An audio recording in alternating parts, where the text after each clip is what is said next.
Vous voulez investir en bourse, mais vous ne savez pas par où commencer? Ou peut-être que vous avez peur de perdre de l'argent dans un univers qui semble réservé aux experts? Et si je vous disais que vous n'avez pas besoin d'être un pro pour faire vos premiers pas? Aujourd'hui, on va démystifier ensemble le monde de la bourse et je vais vous montrer, étape par étape, comment vous pouvez vous lancer sereinement, même avec un petit budget. Alors pourquoi s'intéresser à la bourse? Eh bien, investir en bourse, c'est l'un des moyens les plus puissants pour faire fructifier son argent sur le long terme. Mais je sais ce que vous vous dites. C'est risqué ou c'est réservé aux experts. En réalité, pas du tout. Même avec un petit budget et quelques bases, vous pouvez commencer. Aujourd'hui, je vais vous montrer que vous pouvez tout à fait commencer à acheter vos premières actions avec un budget raisonnable et sans y passer des heures chaque mois. Allez, c'est parti. Avant de plonger dans l'investissement en bourse, il y a quelques bases à connaître. Déjà, c'est quoi une action?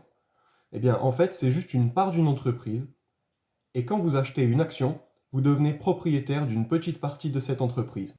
Une entreprise cotée en bourse, lorsqu'elle a besoin par exemple d'argent pour investir dans une nouvelle machine ou de nouveaux moyens de production, elle va émettre des actions et en quelque sorte faire appel à des gens qui ont confiance dans son projet pour lui fournir du cash et ainsi faire croître son business. L'entreprise espère ainsi gagner plus d'argent et l'investisseur, quant à lui, espère que le cours de l'action de l'entreprise va prendre de la valeur grâce aux nouveaux moyens de production.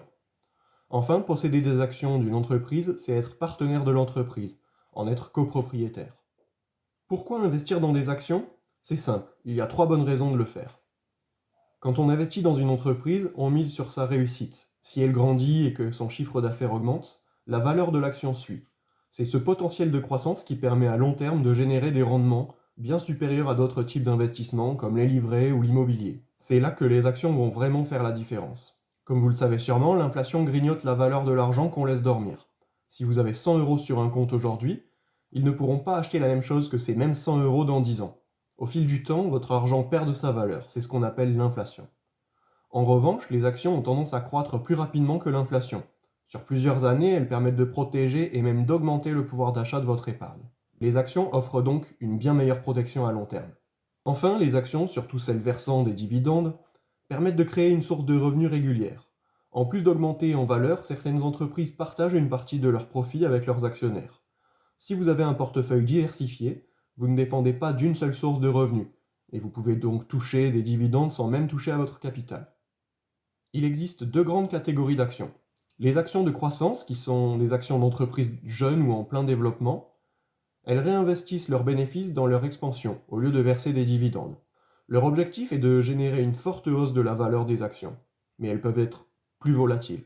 On retrouve ici beaucoup d'entreprises de la tech qui ont en général une forte croissance et qui réinvestissent massivement leurs bénéfices pour faire de la recherche comme Apple ou Google par exemple. Les actions à rendement sont des actions d'entreprises plus matures, stables, qui versent régulièrement des dividendes. Ce type d'action est prisé par des investisseurs cherchant des revenus passifs réguliers, avec une volatilité moindre. On peut notamment citer Total Energy qui est beaucoup apprécié par les investisseurs pour sa générosité en dividendes. Le choix entre croissance et rendement dépend de vos objectifs. Si vous cherchez à faire fructifier votre capital sur le long terme, les actions de croissance sont idéales.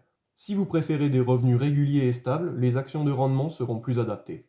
Quand j'ai commencé à investir, je mettais 100 euros par mois de côté. Ça peut paraître modeste, mais l'avantage c'est que si je faisais une erreur, l'impact restait limité. Cela m'a permis d'apprendre sans trop de pression. Ce qui compte vraiment, c'est la régularité et le long terme. Plutôt que de chercher des gains rapides, il vaut mieux investir chaque mois et laisser le temps jouer en votre faveur. Pour dégager ce montant mensuel, il est crucial de bien suivre ses dépenses. L'adage se payer en premier est clé ici. Mettez de côté une somme pour l'investissement dès le début du mois, avant toute autre dépense. Ça garantit que l'argent est alloué à vos objectifs financiers avant les achats non essentiels. Quand il s'agit d'investir en bourse, une des règles d'or est d'investir uniquement dans des entreprises que vous comprenez. Pourquoi? D'abord, si vous ne savez pas comment une entreprise gagne de l'argent, c'est un peu comme jouer à la loterie. Connaître son modèle économique, savoir quels produits ou services elle vend, et comment elle se positionne sur son marché vous donne une vraie longueur d'avance. Ensuite, il ne suffit pas de connaître l'entreprise, il faut aussi comprendre son secteur.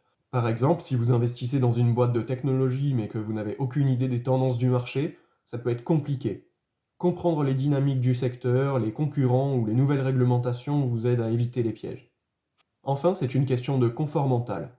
Quand vous comprenez une entreprise et son secteur, vous suivez les évolutions avec bien plus de clarté. Vous savez mieux quand il faut renforcer votre position, conserver ou même vendre si les choses tournent mal. Pour bien suivre vos investissements, vous n'avez pas besoin de faire compliqué. Utiliser un tableau Excel permet de garder une vue d'ensemble sur vos gains, pertes et performances globales. La plupart des courtiers ont aussi une interface claire qui permet de garder un œil sur l'ensemble de vos actifs. C'est rapide et efficace. Ça vous évite aussi de perdre du temps inutilement à chercher des données dans différents endroits. Beaucoup pensent qu'il faut y passer des heures, mais ce n'est pas le cas. En général, 1 à 2 heures par mois suffisent pour faire le point sur vos investissements, lire les actualités qui concernent vos entreprises et ajuster votre stratégie si nécessaire. Cela permet de garder le contrôle sans que cela devienne une corvée. Il est d'ailleurs souvent contre-productif d'y passer trop de temps en regardant au quotidien les fluctuations des prix. Au-delà des fluctuations du marché, il est important de suivre les fondamentaux des entreprises dans lesquelles vous investissez. Cela veut dire les rapports trimestriels et annuels qui vous donneront une vision plus précise de la santé financière de l'entreprise et vous aideront à prendre des décisions éclairées. Vous avez maintenant les bases essentielles pour débuter en bourse, comprendre ce qu'est une action, comment commencer avec un budget modeste et les clés pour gérer vos investissements efficacement. Vous avez maintenant de quoi faire vos premiers pas avec confiance en commençant doucement et en vous formant en continu. Le plus important, c'est de rester régulier, patient et de s'éduquer à chaque étape. Dans la prochaine vidéo, on parlera d'une étape cruciale, comment créer un portefeuille diversifié. Si cette vidéo vous a plu, likez, partagez, commentez, abonnez-vous.